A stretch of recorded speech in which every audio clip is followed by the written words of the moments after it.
Hello friends, 360 education में आप लोग को फिर से स्वागत है। तो जैसे कि इस सीरीज में हम लोग एसएससी के प्रीवियस मैथ्स क्वेश्चन को सॉल्व कर रहे हैं, वो भी किरण पब्लिकेशन का बुक से। तो अभी फिलहाल जो चल रहा है वो चैप्टर 1 चल रहा है, जो हमारा नंबर सिस्टम है। तो नंबर सिस्टम के भी टैप 2 तक के क्वेश्चन को सॉल्यूशन हो चुका है, जिनका वीडियो बनाकर अपलोड भी किया जा चुका है। तो आज से हम लोग देखेंगे कि नंबर सिस्टम के टैप 3 के क्वेश्चन किस प्रकार से पूछे जा रहे हैं, और वो टैप 3 में किस प्रकार के क्वेश्चन भी है, और उन्हें हम कम से कम समय में कैसे बना सकते हैं। तो फ्रेंड्स, आइए चलते हैं वीडियो की ओर। तो फ्रेंड्स, टैप 3 के क्वेश्चन को करने से पहले कुछ बातों का ध्यान रखना होगा। जैसे कि अगर बात करें कि पद क्या है, इसे हम यहीं से बोलते हैं टर्म्स। टर्म्स क्या है, या फिर क्रमिक संख्या क्या होती है।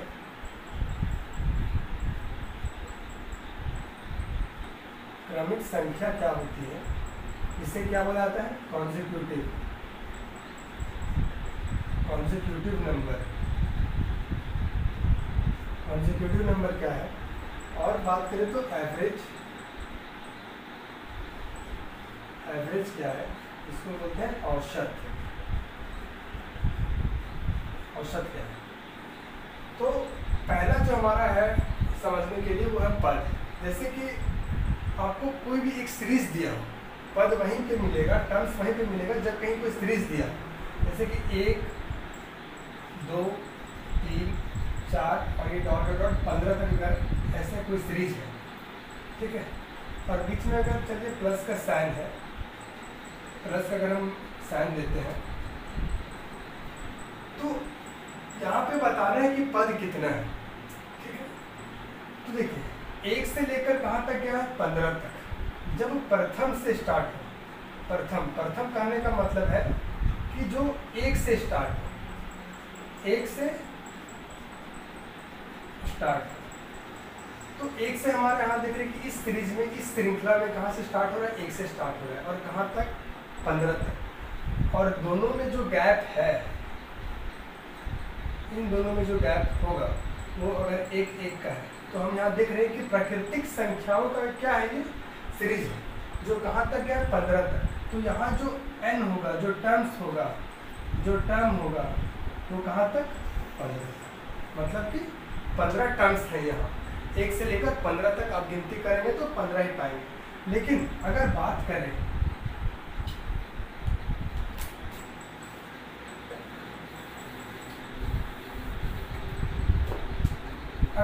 करते इसमें कि जो 4 से स्टार्ट हो रही है, ठीक है,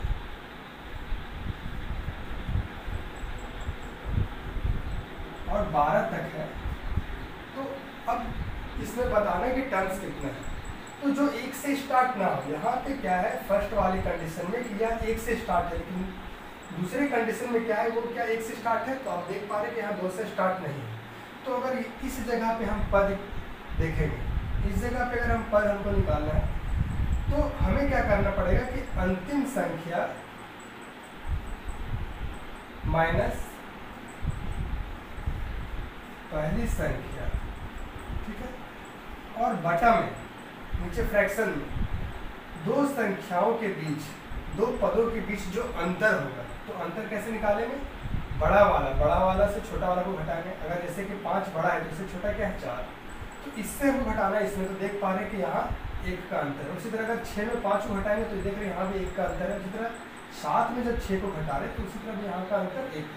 तो यहाँ हो जाएगा अंतर, और यहाँ पे हो जाएगा +1। ये हमारा पद निकलेगा। कब? जब कोई श्रृंखला या फिर जब कोई सीरीज 1 से स्टार्ट ना हो, तो इस तरह से हम पद को निकालेंगे, ठीक है। अब हम आते हैं कि औसत क्या है। अच्छा, इससे पहले था क्रमिक संख्या। क्रमिक संख्या, कॉन्सेक्यूटिव नंबर क्या है? तो जब कोई भी सीरीज, जैसे आप ये सीरीज ले लें, ये सीरीज ले लें, या फिर एक ये सीरीज ले लें, 3, 6, 9, 12 ऐसे डॉट 30 तक, ठीक है। तो कोई भी सीरीज जो कोई समान अंतर से श्रृंखला, मतलब समान अंतर से कोई सीरीज बना रही हो, जैसे कि यहाँ देख पा रहे हैं कि यहाँ जो है 3 का गैप में क्या है, 3-3 के गैप में सभी पदों में 3-3 का गैप है, और ये 3-3 के गैप में मतलब अंतर में क्या बना रहा है, एक श्रृंखला बना रहा है। तो इस तरह के संख्याओं को क्या बोलेंगे, क्रमिक संख्या। ठीक है, क्रमिक संख्या। अगर हम 6 से लेकर 12 तक ले लें तो देखेंगे कि यहाँ एक क्रमिक संख्या है। ठीक है, जैसे कि अगर 6 और यहाँ 9 लिया और यहाँ अगर 15 लेते हैं तो यह क्रमिक संख्या नहीं है, क्या कि आप देख पा रहे हैं इन दोनों का गैप 3 का है, इनका गैप 6 का है। ठीक है, तो कोई समान अंतर का जब कोई सीरीज हो तो वो कहलाएगा क्रमिक संख्या। ठीक है, कि ये तीनों या फिर ये चारों या फिर आगे भी अगर 15 रहता तो ये 9, 12, 15 या फिर 6 से लेकर 15 तक, ये सब क्या है, क्रमिक संख्या। अब हम आते हैं थर्ड में कि औसत क्या है। औसत क्या है, एवरेज क्या है। तो जैसे कि कोई भी सीरीज दिया और उन सीरीज के पदों का मान को अगर हम जोड़ देंगे, अगर हम योग कर देंगे और उसके बाद कितने पद हैं, मतलब पदों से हम भाग दे देंगे तो क्या निकलता है, औसत। जैसे कि यहाँ पे क्या हो जाएगा कि कुल संख्याओं का योग, कुल संख्याओं का योग, या फिर यहाँ लिखें आप कि कुल पदों का योग प्लस कुल पद, या फिर पदों की जगह आप कुल संख्या भी कर सकते हैं। ठीक है, कुल संख्याओं का योग कर देते हैं, कुल संख्याओं का योग बटा में कुल पद। मतलब जब औसत कहने का मतलब ये है कि अगर औसत कहने का मतलब ये है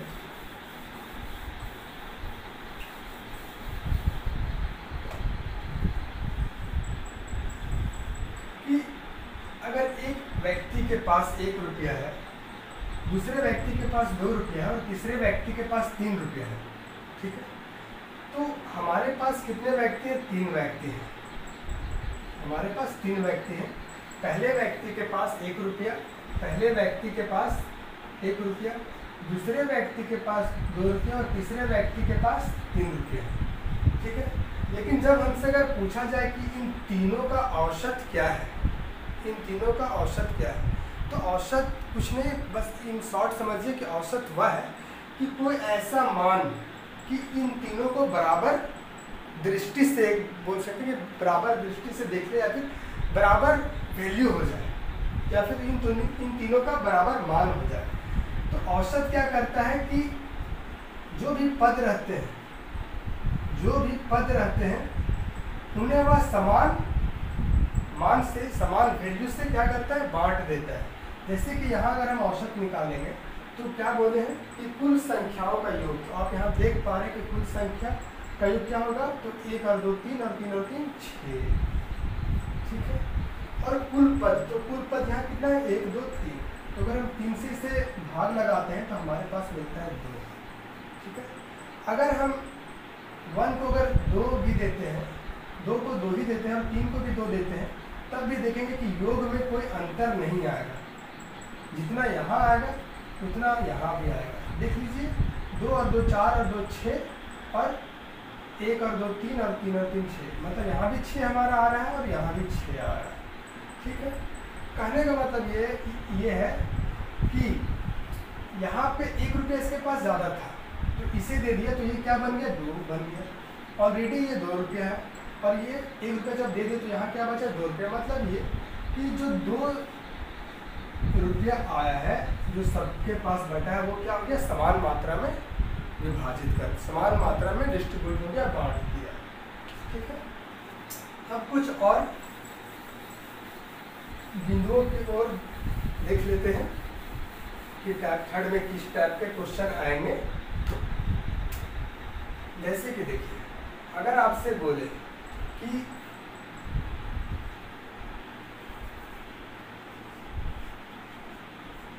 तीन क्रमिक संख्याओं का योग, 3 क्रमिक संख्याओं का योग जो है वो 30 है। 3 क्रमिक संख्याओं का योग अगर 30 है तो जो बीच वाली संख्या होगी, बीच वाली संख्या होगी वो क्या है? तो क्या करेंगे हम कि जब तीन क्रमिक संख्याओं का योग हमें मिला है 30, तो इसे हम किससे कर देंगे भाग? कुल पदों से। तो कुल पद यहाँ क्या है? तीन क्रमिक संख्या, मतलब यही हमारा पद है। तीन क्रमिक संख्या मतलब तीन ऐसी संख्या जो किसी क्रम में, ठीक है, एक समान क्रम में है। तो जब हम इसे भाग लगाएंगे तो यहाँ हमारे पास आता है 10।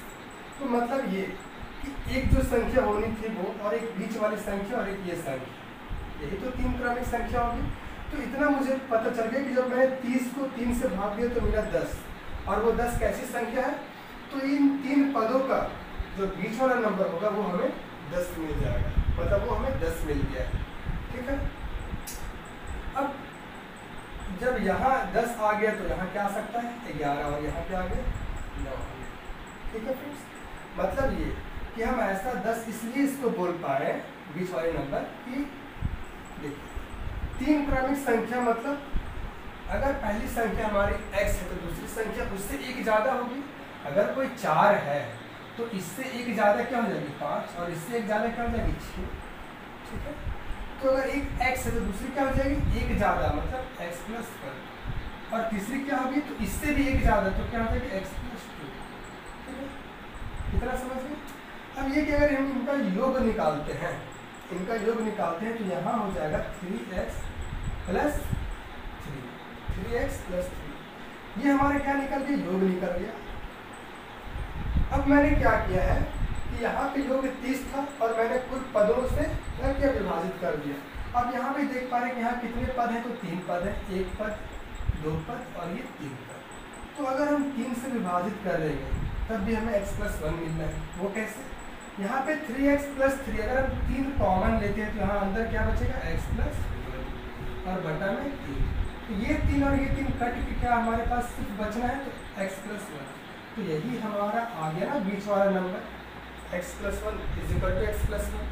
तो इस हिसाब से हम बोल पा रहे हैं कि जब भी अगर ऐसा दिया रहे कि तीन क्रमिक संख्याओं का योग कुछ भी हो, a हो, b हो, तो अगर हम इसे 3 से भाग लगाएंगे तो वो हमें क्या देना है? बीच वाला संख्या मिलना है। अगर बोले कि 5 क्रमिक संख्याओं का योग कुछ भी हो, ठीक है, तो उस कुछ भी नंबर से हमें 5 संख्याओं पर 5 पद से 5 नंबर से अगर हम भाग देते हैं, 5 से भाग देते हैं तो बीच वाली संख्या निकल जाएगी। जैसे कि एक और एग्जाम्पल देख लेते हैं।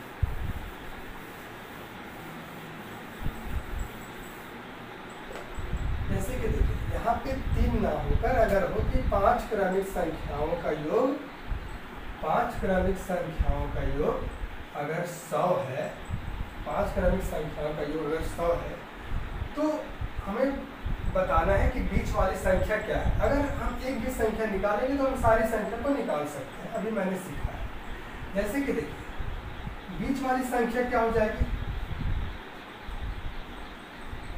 बीच वाली संख्या बोले या फिर इसे आप औसत बोल दें या फिर इसे आप माध्य बोल दें, बात हमारा सभी बराबर है, ठीक है। तो जब 100 को हम 5 क्रमिक संख्या मतलब 5 पद है तो 5 से अगर भाग आए तो हमें मिलना है 20। तो जो बीच वाली संख्या हो जाएगी जैसे कि 1 2 3 4 5, तो जो बीच वाली संख्या वो क्या आ गया? 20 आ गया। बीच वाली संख्या 20 आ गया। तो ये क्या हो जाएगी? 21, और ये क्या हो जाएगी? तो 22। इसी तरह ये क्या हो जाएगी? अगर एक घटाएंगे तो 19, और इधर क्या हो जाएगी? 18, ठीक है। जैसे कि इससे अगर हम कुछ इस तरह बनाए तो x प्लस 1, x प्लस 2 और x प्लस 3 और x प्लस 4, 1 2 3 4 5।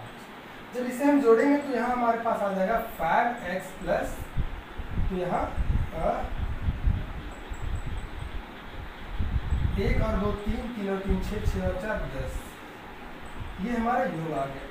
अगर इसे हम 5 से भागा लगाते हैं तो देखिए अगर 5 कॉमन आ जाएगा तो अंदर में क्या बचेगा? x प्लस 2 बटा 5। ये 5 फैक्टर क्या हो गया?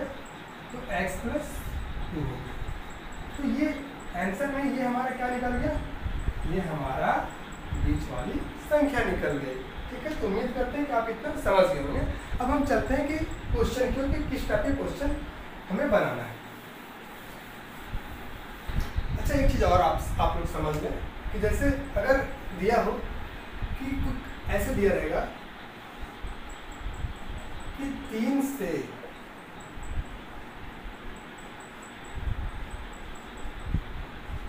विभाजित या फिर 2 से विभाजित या फिर यहाँ 5 से विभाजित है तो 3 से विभाजित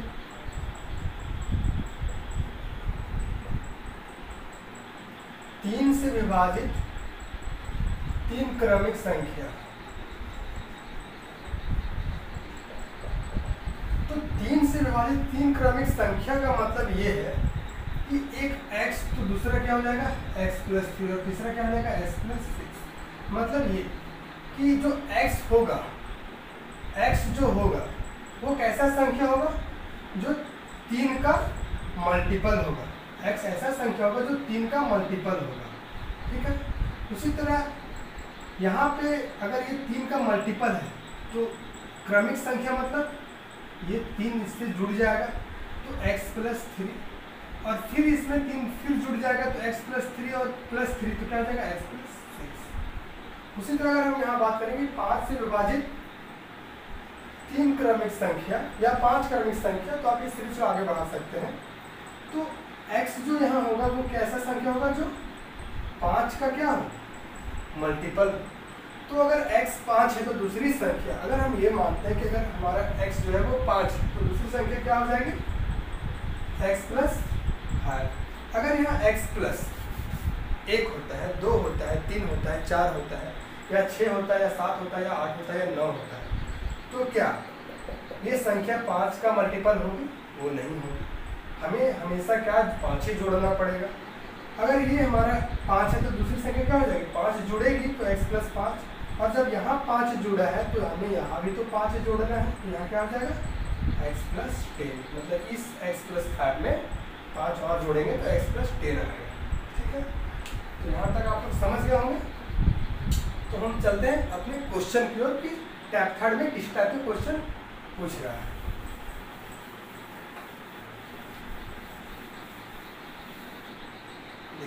पहला क्वेश्चन की ओर आते हैं कि 3 से विभाजित होने वाली 3 क्रमागत विषम प्रकृत संख्याओं का योग 72 है, तो इनमें सबसे बड़ी संख्या क्या है।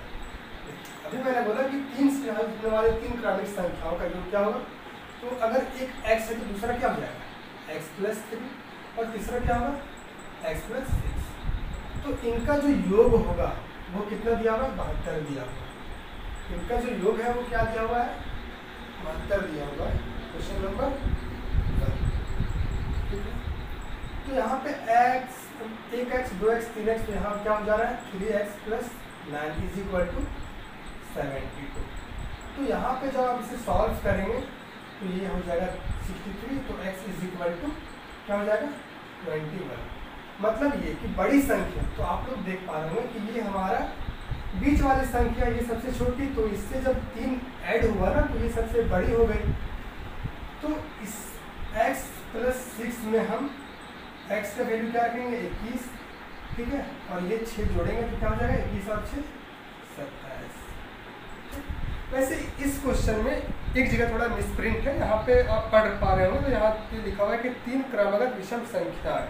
तो यहाँ पे क्रमागत विषम संख्या नहीं होगी, यहाँ पे होगी कि 3 क्रमागत प्राकृतिक संख्या है। आप विषम को जो लिखा हुआ उसे आप काट दें। अब वो कैसे, अगर देखिए ये तो सबसे बड़ी वाली संख्या, तो बीच वाली संख्या जो हमारा x आया है वो बीच वाली नहीं, वो हमारा सबसे छोटी आया है। जब इसमें 21 अगर ये है तो दूसरा क्या होगा 21 प्लस 3 जो कि 24 होता है, और इसमें जब 3 जोड़ते हैं तो जो कि 27 होता है। तो 24 का विषम संख्या है तो नहीं। तो मतलब ये कि क्वेश्चन में एक जगह मिसप्रिंट है, इस विषम को नहीं लिखना था उसे।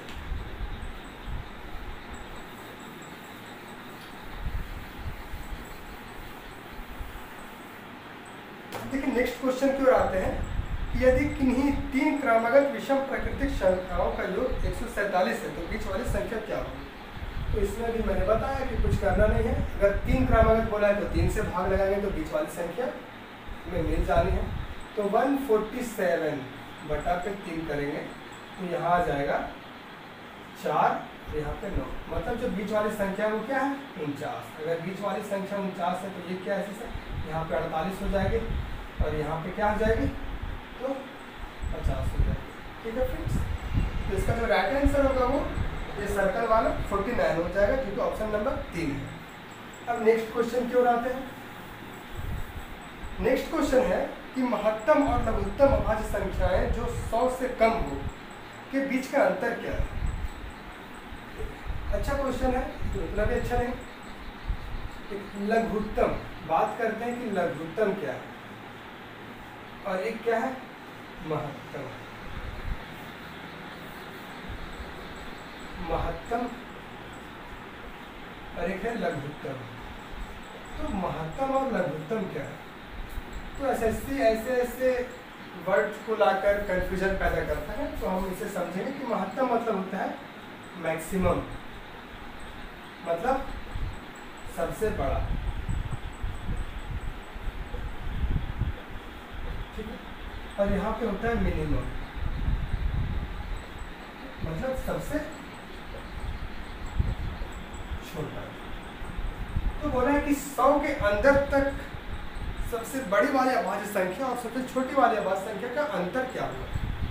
तो देखिए, सबसे बड़ी वाली संख्या जो 100 के अंदर है, तो अभाज्य संख्या क्या है 97 है, और सबसे छोटा अभाज्य संख्या क्या है 2 है। और दो ऐसी अभाज्य संख्या जो कुछ सम संख्या और एक अभाज्य संख्या है, तो दो एकमात्र ऐसी संख्या है कि जो सम होकर भी अभाज्य है।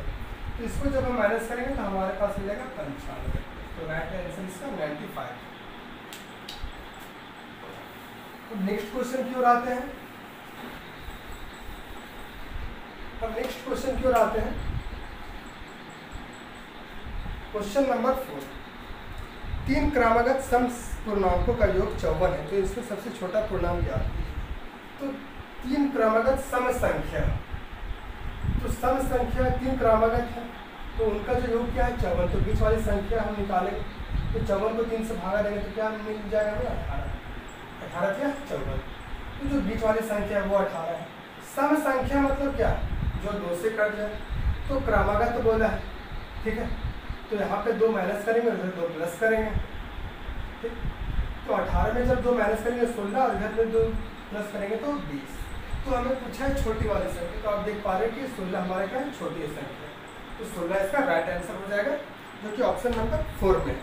और हाँ फ्रेंड्स, जो इस वीडियो में नए होंगे तो प्लीज़ इस चैनल को सब्सक्राइब कर लें और इस वीडियो को भी अपने दोस्तों के साथ या जान पहचान के साथ शेयर करें, जो इनका लाभ उठा सकें। क्वेश्चन नंबर 5 है कि 3 क्रमिक संख्याओं का गुणनफल 210 है, तो छोटी संख्या का योग क्या होगा।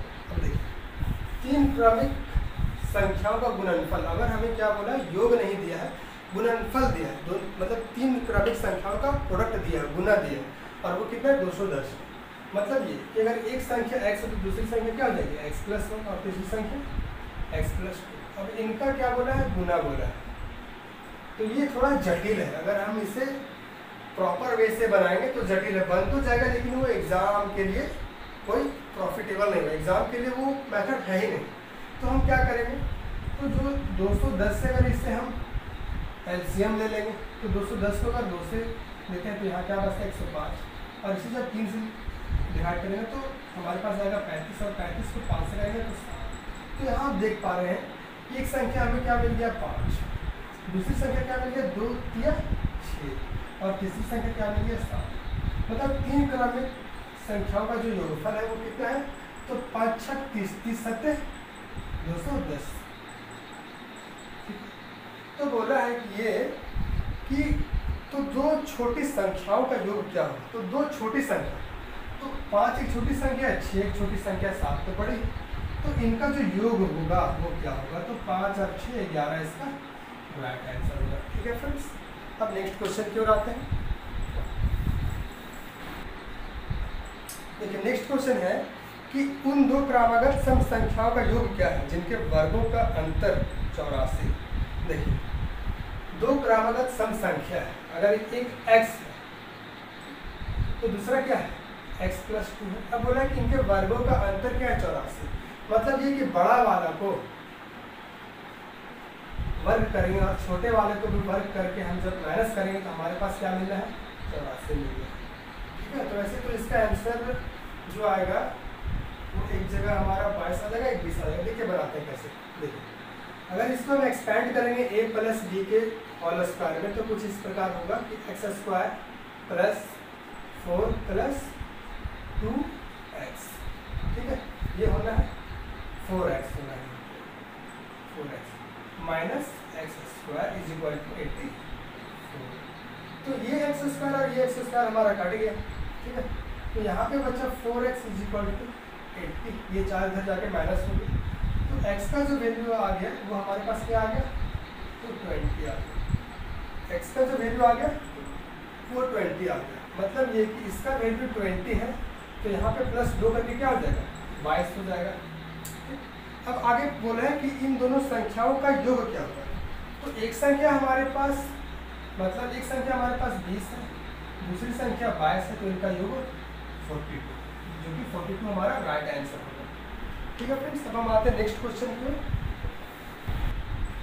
क्वेश्चन नंबर 7 है कि यदि 5 क्रमिक संख्याओं का योग s है तो उनमें सबसे बड़ा पूर्णांक s से किस रूप में संबंधित होगा। देखिए यहाँ फॉर्मूला इसलिए दिया है। तो 5 क्रमिक संख्याओं का योग क्या है, s। बीच वाली संख्या निकालेंगे कैसे, s प्लस s भागा 5। तो देखिए बीच वाली संख्या अगर हमारे पास s बटा 5 आ गया तो ये क्या हो जाएगा, इसमें एक जोड़ेंगे तो यहाँ हो जाएगा s बटा 5 प्लस 1। उसके बाद फिर इसमें भी एक जोड़ेंगे तो क्या हो जाएगा s बटा 5 प्लस 2। अच्छा ये तो बीच वाली संख्या थी ना, तो इसके बाद संख्या क्या कहलाएगी, क्या हो जाएगी, तो s बटा 5 माइनस 1। और इसके बाद यहाँ क्या हो जाएगा, तो s बटा 5 माइनस 2। यही तो संख्या है ना। ठीक है, तो ये कि हमें बोला है बड़ी वाली संख्या क्या होगी, तो ये हमारा क्या हो जाएगा, बड़ा संख्या हो जाएगा।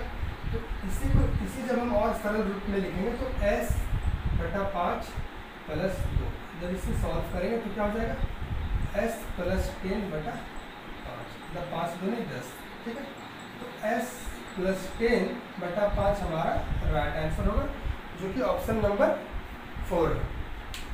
अब नेक्स्ट क्वेश्चन की ओर आते हैं।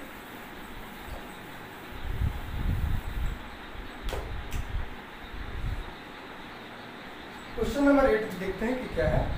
ऐसी 3 क्रमिक संख्याएं ज्ञात कीजिए जिनमें पहली का 2 गुना, दूसरी का 3 गुना और तीसरी का 4 गुना जोड़ने पर 191 प्राप्त हो।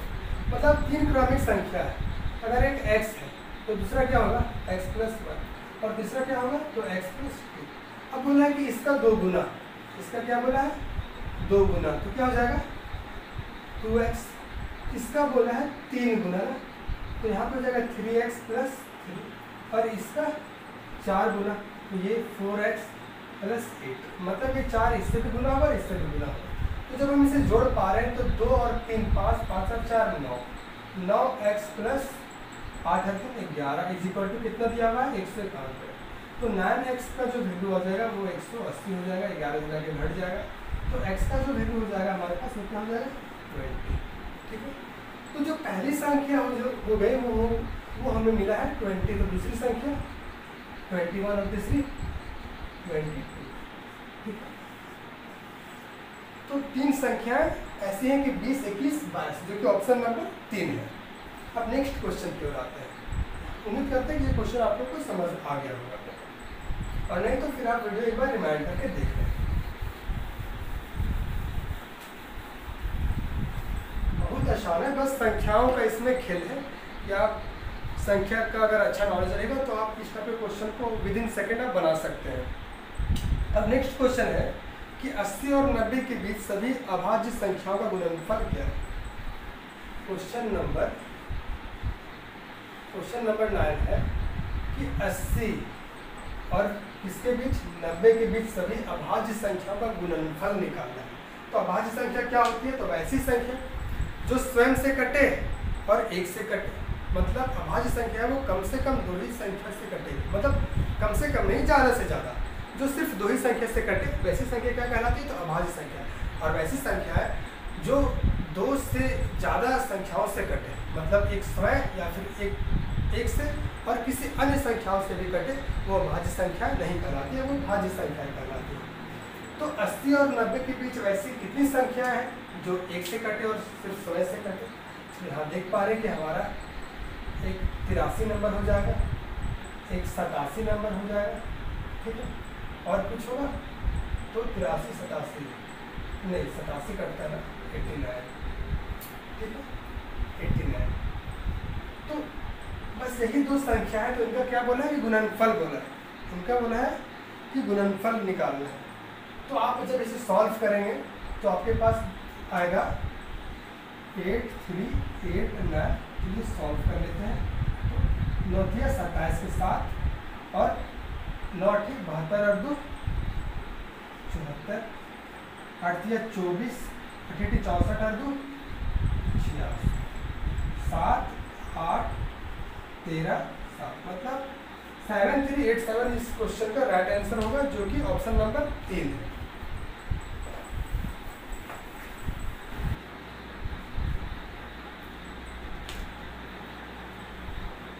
क्वेश्चन नंबर 10 है कि गणित की एक परीक्षा में 5 उम्मीदवारों द्वारा प्राप्त अंक लगातार 5 विषम पूर्णांकों में है।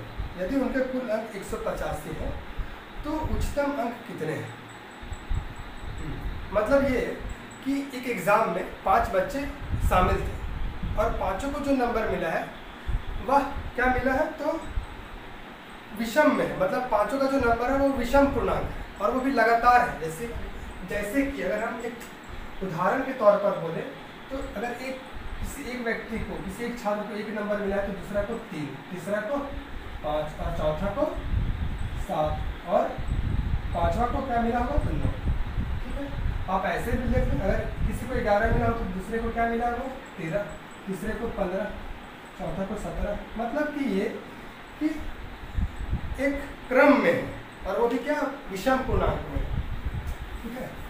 तो यहाँ पे हमें निकालना है कि उच्चतम अंक कितने हैं, किस बच्चा का सबसे ज़्यादा नंबर आया है। तो आप देख पा रहे हैं कि जो योग दिया हुआ है वो कितना है 150 और 5 बच्चों का आया हुआ है। तो जब हम इसे 5 से भाग लगाएंगे तो हमें क्या मिल जाएगा, औसत मिल जाएगा, मतलब बीच वाली संख्या, मतलब माध्य मिल जाएगा। तो जब हम इसे डिवाइड करेंगे तो यहाँ 3 और यहाँ पे 7, मतलब ये कि जो बीच वाली संख्या है वो क्या आ गया 37। तो इधर पे अगर हम 2 जोड़ते हैं तो क्या हो जाएगा 39। अगर 1 जोड़ेंगे तब 38 हो जाएगा। 38 क्या विषम संख्या है नहीं, हमें 2 जोड़ना होगा, ठीक है, 39। और फिर 2 जोड़ते हैं तो क्या मिल जाएगा 41। मतलब ये कि जो सबसे ज़्यादा नंबर आया है वो क्या है 41 है, ठीक है।